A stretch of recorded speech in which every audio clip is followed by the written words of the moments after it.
Ladies and gentlemen, welcome to the May 3rd, 2017 edition of The Breast There Is, The Breast There Was, and The Breast There Ever Will Be Wrestling Podcast.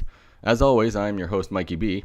And before I get into this week's important events on the television shows, I must first discuss the results from the weekend's pay-per-view Payback. I conducted my first pay-per-view predictions podcast on Sunday afternoon, and of the seven matches on the main card, I correctly predicted 4 of them. Not bad, but not up to the standard which I want to set for myself.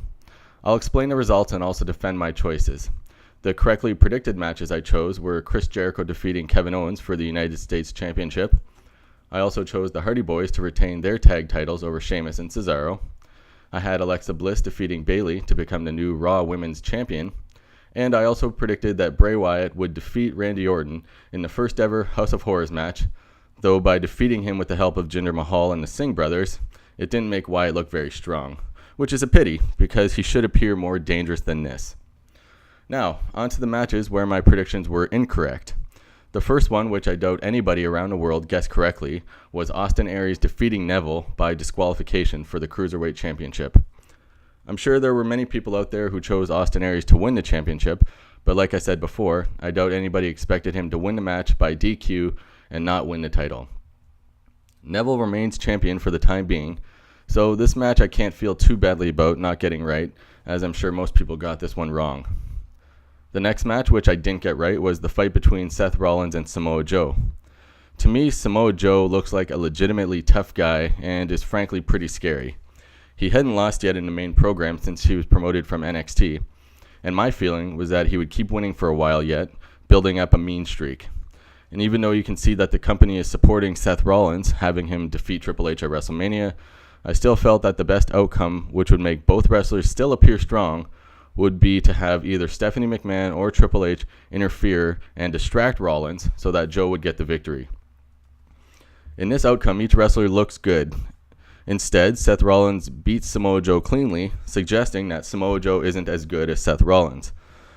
I stand by my prediction as it made more sense than to put over Rollins clean.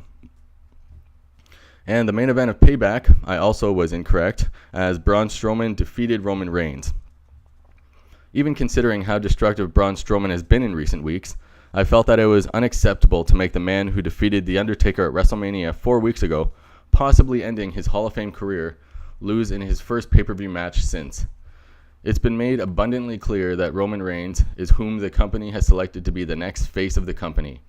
Otherwise, he wouldn't have been handpicked to beat The Undertaker at WrestleMania.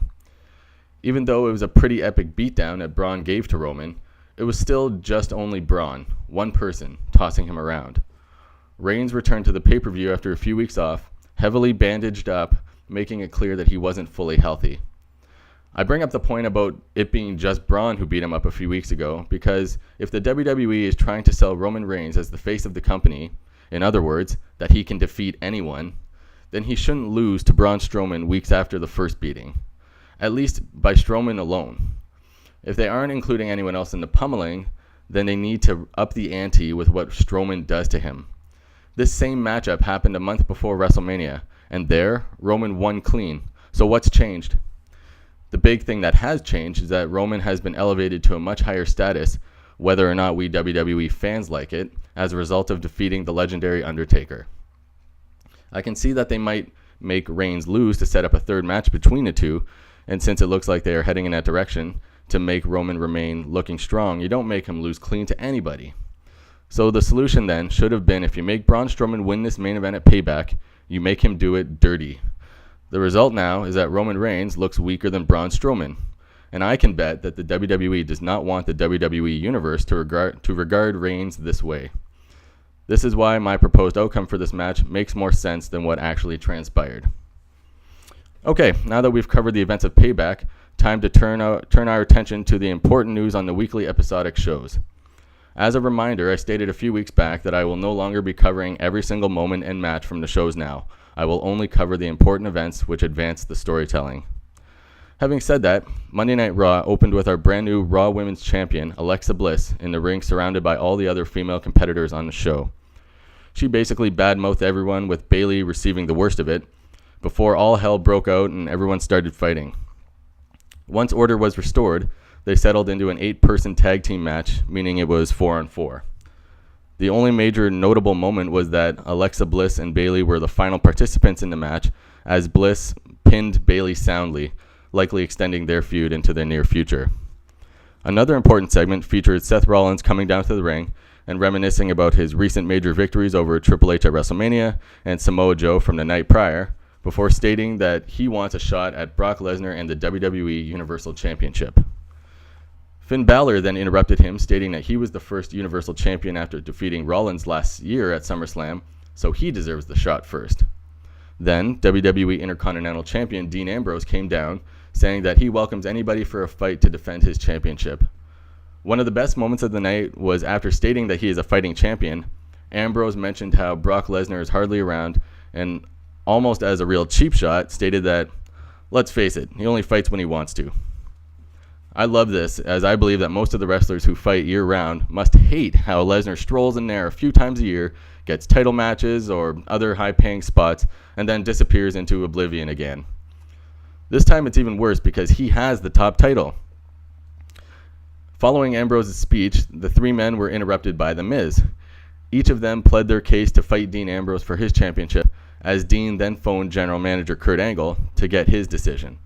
Angle decided to make Seth Rollins, Finn Balor, and The Miz all compete that night in a triple threat match to determine the number one contender for the WWE Intercontinental Championship. Another notable moment occurred as Sheamus and Cesaro came down to the ring, dressed with new jackets, signifying their full conversion to a heel tag team now. The Hardy Boys came down to the ring to attack them after the brutal blindside they received at the conclusion of their match the night before. The main event of Monday Night Raw was the triple threat match to determine the new number one contender for the Intercontinental title. The match was very entertaining throughout and became even more interesting as a few interferences occurred which completely changed the trajectory of the match. Seth Rollins was looking pretty dominant until he was attacked outside of the ring by Samoa Joe, who was yelling that this wasn't over yet. With Rollins out of the picture, it appeared that Finn Balor would capitalize before he was attacked by Bray Wyatt. I loved that Bray Wyatt came out as they teased this feud many weeks ago on the Superstar Shakeup episode, and I was concerned that the WWE would forget about it or change their plans as they sometimes do. Anyways, with both men being attacked by their adversaries, The Miz was able to secure the victory and the title shot. All in all, Monday Night Raw was decent as they were starting up some new feuds leading towards their next pay-per-view. Going from a show beginning some new feuds to Smackdown Live, which is in the stage of most feuds having already taken shape, was a little bit of a drag. The show opened with footage from a few hours before of Jinder Mahal getting photos taken holding the WWE Championship before being interrupted by Shane McMahon, who took the belt, planning to give it back to its rightful owner, Randy Orton. As the show opened to the live audience, Shane McMahon came down to the ring to welcome the new United States Champion Chris Jericho down to the ring. Chris was new to SmackDown Live, having previously been on Raw. The crowd gave him a strong welcome. This was before AJ Styles came down to the ring to remind Jericho that he gets a title shot at the next pay-per-view, Backlash, for the United States Championship. They were then both interrupted by former United States champ Kevin Owens, who gets to have a rematch with Jericho later on in the show for the title. AJ Styles then attacked Owens, and the two of them had to be separated. There were a lot of mediocre matches throughout the show, with hardly any of them moving the story along, but one worth mentioning is that Jinder Mahal defeated Sami Zayn with some help from the Singh brothers. After months of losing matches, or being a no-show on TV shows and pay-per-views, the WWE wants us to believe that Jinder Mahal is now a legitimate threat. Whatever you say, WWE. The main event was between Chris Jericho and Kevin Owens for the United States Championship. A good match, though we saw it just 2 days ago, with Owens being the dominant one here, winning back his United States Championship. After the victory, he continued to pummel Jericho, leaving Jericho broken and battered, needing assistance to move. So, with this result, it appears that we're going to get Kevin Owens versus AJ Styles for the United States Championship match at Backlash. I think that this match will be awesome. Both guys are great wrestlers and might give us a match of the year candidate when it's all said and done. I'm not sure which title match I'll enjoy more, this one or Jinder Mahal versus Randy Orton. Tough call. The latter is for the more important title, mind you. I'm kidding, of course, as I feel that Jinder versus Randy might be forgettable. And I feel bad for these guys, that the WWE is totally at fault here for this swift, hasty, and poorly booked feud.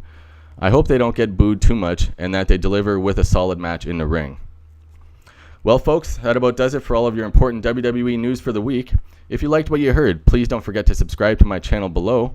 Thanks for listening, and see you next time.